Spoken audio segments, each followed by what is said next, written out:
Motility disorders and diverticula. Esophageal motility disorders. Esophageal motility disorders are a spectrum of diseases that involve the diminished, overaction or desynchronized neuromuscular function of the esophageal body or sphincters. The most common presenting symptom is dysphagia. Chest pain, with or without swallowing difficulty, is another frequent complaint. Patients often undergo extensive investigations before the esophagus is considered the responsible organ. It is important to have a proper diagnostic workup before treatment is considered. Manometric classification. Esophageal motility disorders are classified on HRM under the Chicago classification. A hierarchy diagnostic algorithm is utilized, Figure 66.23. Broadly speaking, these disorders can be classified as disorders of OGJ outflow and disorders of peristalsis. Disorders of OGJ outflow are characterized by an elevated integrated relaxation pressure, IRP, which is the relaxation pressure across the OGJ in response to a swallow. Diagnoses include the three types of achalasia and OGJ outflow obstruction, OGJOO. Disorders of peristalsis include absent contractility, distal esophageal spasm, hypercontractile esophagus and ineffective esophageal motility. All motility disorders have to be associated with symptoms or other supporting tests to make them clinically relevant. Various metrics have been developed in HRM. The details are beyond the scope of this chapter and the reader is encouraged to consult the relevant publications. Achalasia. Pathology and etiology. The term achalasia originated from the Greek word, chalasis, meaning failure to relax. It is uncommon, with a prevalence of 1.8–12.6 per 100,000 persons per year. The etiology.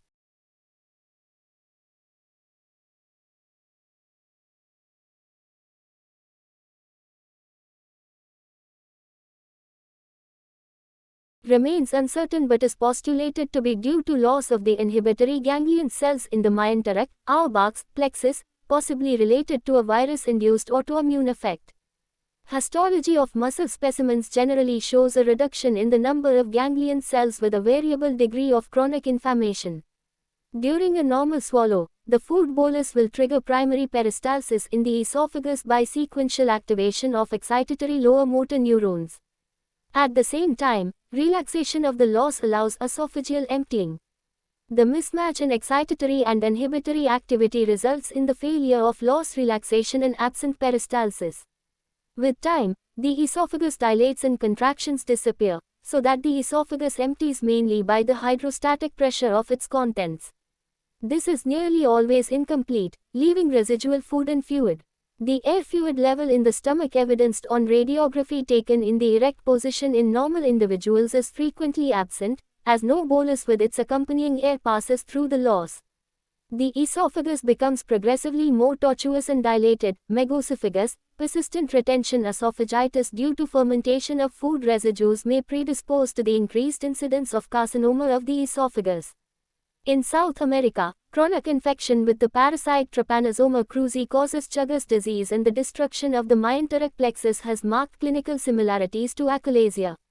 A rare genetic syndrome, Algrove syndrome, is associated with familial adrenal insufficiency, allocrinia and achalasia. Clinical features. The disease is most commonly diagnosed between 30 and 60 years of age.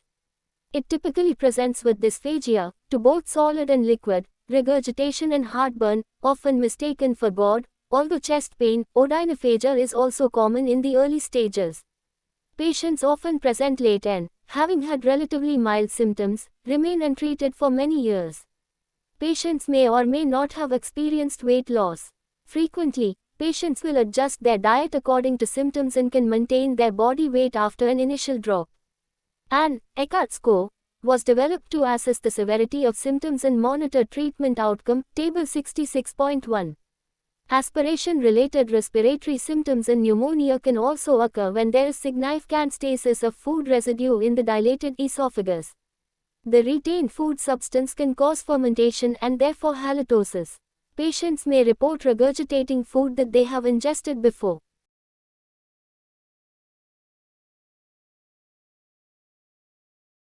Diagnosis: a high index of suspicion is needed in the diagnosis of achalasia, as symptoms can be mild and chronic and can be easily misdiagnosed as GORD. Endoscopy typically shows frothy saliva pooling in the esophagus and the presence of food residue. The esophagus may be dilated and can be tortuous. The OGJ appears tight and spastic but can usually allow an endoscope to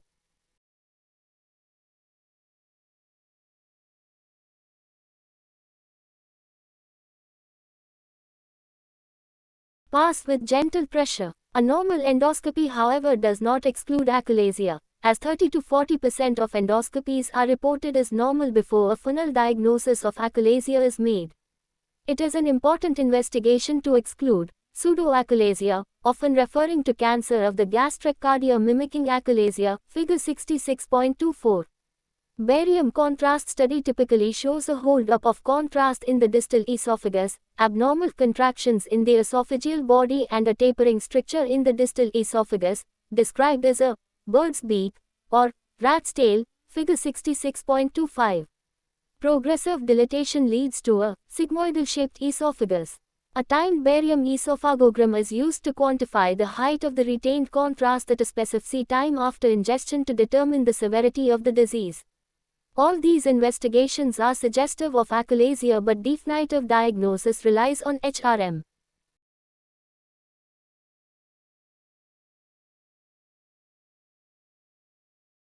Treatment. The treatment goal of achalasia is for symptom palliation, since there is no therapy to reverse the neuronal degeneration. Therapies target the loss, aiming to reduce its contractility by pharmacological means or by destroying the muscle fibers using endoscopic or surgical methods. Medical therapy. Pharmacological therapy has a limited role. Calcium channel blockers, nitrates of 5-phosphodiesterase inhibitors are used to reduce the loss pressure.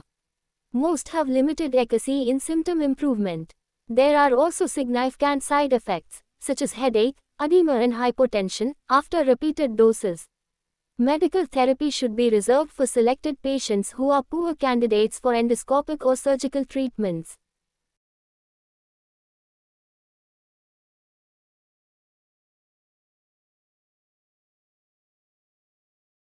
Botulinum toxin. Botulinum toxin is a potent presynaptic inhibitor of acetylcholine release from nerve endings.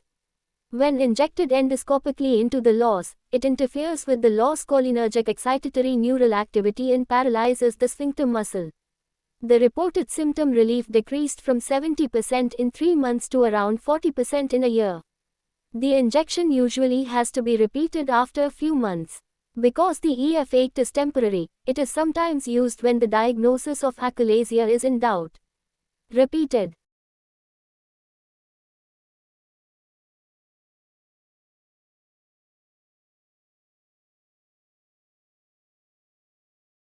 injection may result in scarring, making subsequent treatments more difficult. It should not be offered as FRST line treatment in patients who are suitable for myotomy or pneumatic dilatation, and its indication is usually restricted to elderly patients with comorbidities. Pneumatic dilatation. This involves stretching the los with a non-compliant balloon to disrupt the sphincter muscle and render it less competent. Plastic polyethylene balloons with a precisely controlled external diameter are used. If the pressure in the balloon is too high, the balloon is designed to split along its length rather than expanding further. Balloons of 30-40 mm in diameter are available and are inserted over guide wire. There is no standardized dilatation protocol. Generally, it is preferred to have serial dilatations in a graded manner, from 30 mm to 35 mm and 40 mm. Serial pneumatic dilatation has similar efficacy to surgical. Figure 66.25. Barium contrast.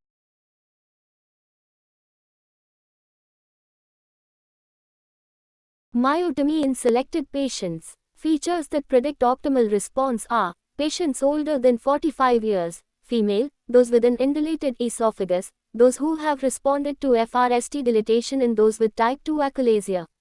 Perforation is uncommon. The reported incidence averaged about 1.9%, 0 to 16%. With a 30 mm balloon, the chance of perforation should be less than 0.5%. The risk of perforation increases with bigger balloons, which should be used cautiously for progressive dilatation over weeks. It is important to have an experienced endoscopist performing the procedure and surgical backup in case of perforation. Heller's myotomy. This involves cutting the muscle of the lower esophagus and gastric cardia, figure 66.26. Typically, anterior myotomy is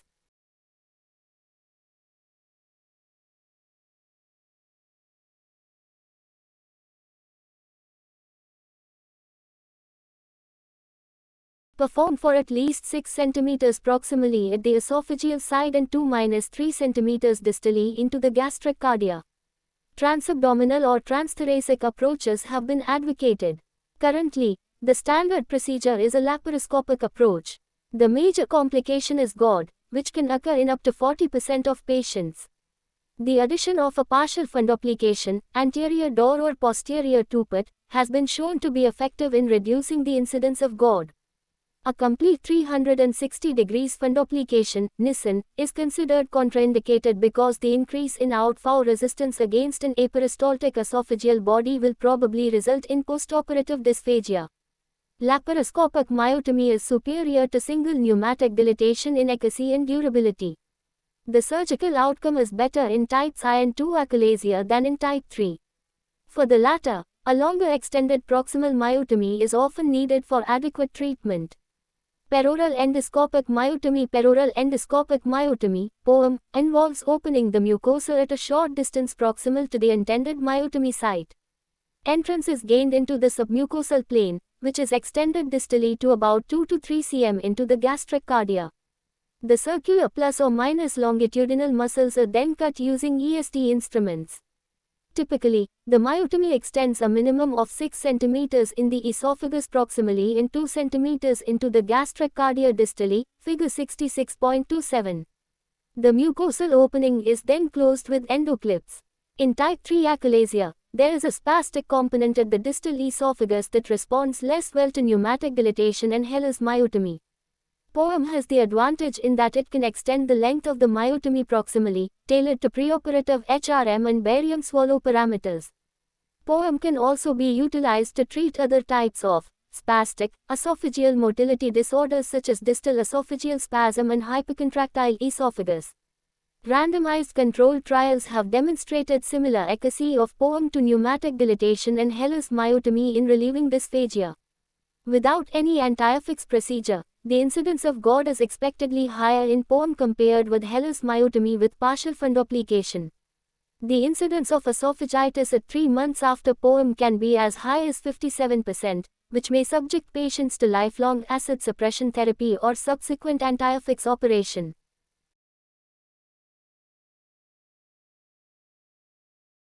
Esophagectomy. Esophagectomy is reserved only for the treatment of patients with end-stage achalasia with a sigmoidal or megosophagus that is not responding to other methods, figure 66.28.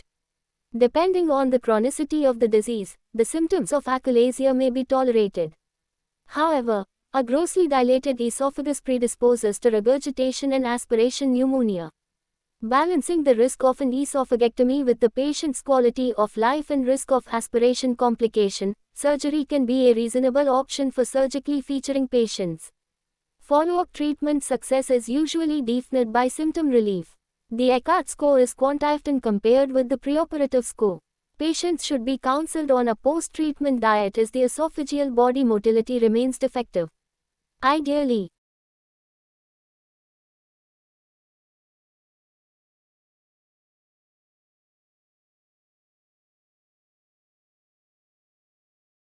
HRM, barium contrast study, endoscopy and 24-hour pH monitoring should be performed postoperatively to objectively assess loss function, bolus retention, response to treatment, presence of esophagitis and acid reflux. This depends on the availability of resources and patient's preference.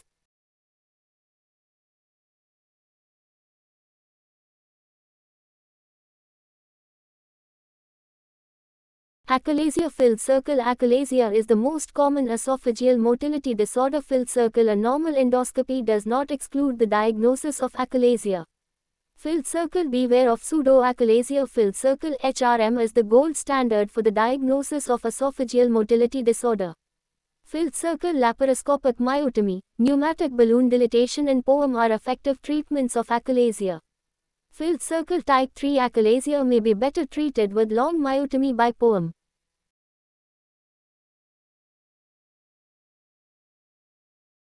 Other esophageal motility disorders. Hypercontractile motility disorders. Distal esophageal spasm is a condition in which there are incoordinate, premature and rapidly propagated contractions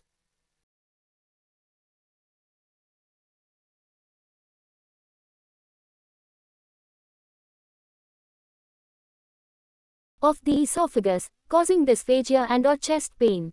The condition may be dramatic, with marked hypertrophy of the circular muscle and a corkscrew esophagus on the barium esophagogram, figure 66.29. These abnormal contractions are more common in the distal two-thirds of the esophageal body. Hypercontractile, jackhammer, esophagus is characterized by high-amplitude contractions and should be differentiated from contractility disorder secondary to outflow obstruction. Patients may present with dysphagia or pain. There is no well-proven treatment strategy for hypercontractile motility disorders. Patients should avoid any identifiable triggering factors, e.g. dietary or GORD-related. Similar to achalasia, medical therapies such as calcium channel blockers, nitrates, 5-phosphodiesterase inhibitors and pain modulators have been used with limited efficacy. Botulinum toxin injection in the esophageal body may be useful. Long segment surgical myotomy has been attempted with good results. POEM with extended myotomy is also advocated as a minimally invasive approach to treat these disorders.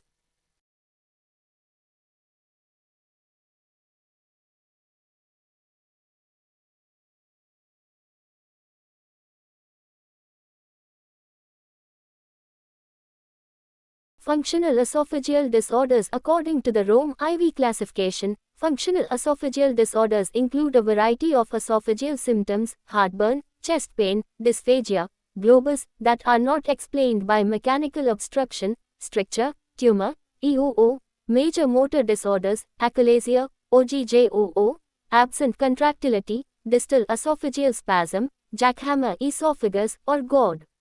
The mechanisms responsible are unclear but are likely to be more related to visceral hypersensitivity and hypervigilance. The diagnosis is generally by exclusion. Physiological and psychological factors should be considered. Among all the esophageal disorders defined under the Rome diagnostic criteria, functional heartburn and reflex hypersensitivity contribute to most diagnostic confusion with genuine GORD. Therefore, patients have to be carefully assessed before anti-affix surgery is offered. Pharmacological agents such as PPIs, tricyclic antidepressants, SSRIs and other pain modulators can be part of the treatment strategy. Surgery has a very limited role in the treatment and usually results in a poor outcome. Pharyngeal and esophageal diverticular. Esophageal diverticular can be classified as true diverticular, which involve a full-thickness esophageal wall, and false diverticular, which involve mucosal outpouching only. Diverticular are usually described by their location as pharyngeal.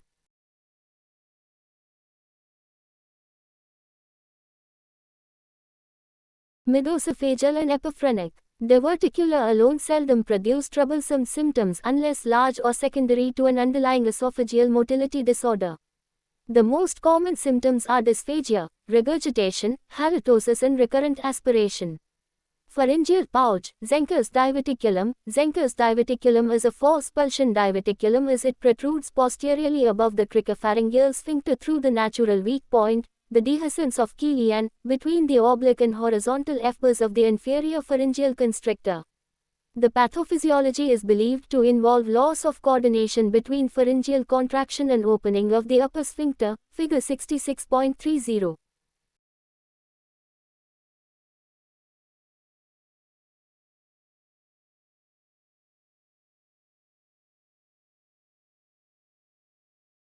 When the diverticulum is small, symptoms largely reflect desynchronization of swallowing with predominantly pharyngeal dysphagia.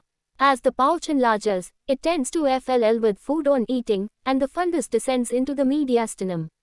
Regurgitation of trapped food can occur and lead to aspiration. Another symptom is halitosis. Conventional surgical treatment involves an open left cervical incision. Most diverticular point towards the left side, with diverticulectomy and cricopharyngeus myotomy. Another option is diverticular suspension, whereby the diverticulum is dissected and inverted with its apex pointing cranially. This will stop food from entering the pouch. The absence of a suture line lessens the chance of a postoperative leak. A cricopharyngeus myotomy is also an integral part of the surgery. Newer techniques include transoral introduction of a linear stapler to divide the septum in between the diverticulum and the true esophageal lumen. This creates a common channel, and the myotomy is in effect performed by the stapler transection, figure 66.31. Midosophageal diverticula, Rokitansky diverticulum, midosophageal diverticula are usually small traction diverticula of no particular consequence.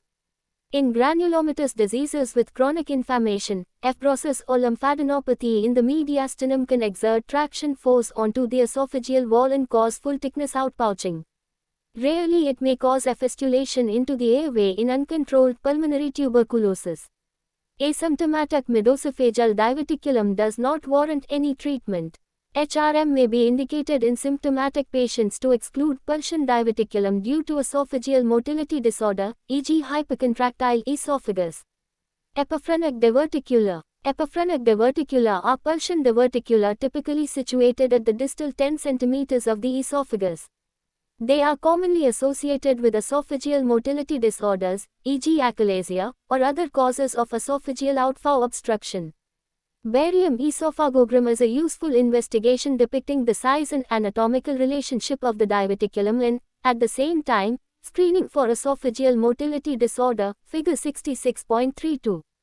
Large diverticula should be excised combined with a myotomy from the neck of the diverticulum to the cardia to relieve the functional obstruction. Concurrent fundoplication or repair of hiatus hernia may be necessary, depending on the size of the diverticulum or associated conditions. A laparoscopic approach is the preferred option to reduce morbidity.